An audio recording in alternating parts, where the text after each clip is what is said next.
The truth behind Turkey's and Syria's earthquake.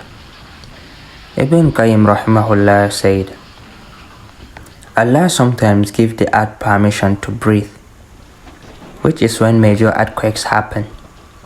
This makes people feel scared, so they repent, give up sins, pray to Allah and feel regret for their sins. When there had been an earthquake, some of the Salaf said, Your Rabb is warning you. When Medina was struck by an earthquake, Umar ibn al-Khattab addressed the people and said, If there is another earthquake, I will not stay here with you.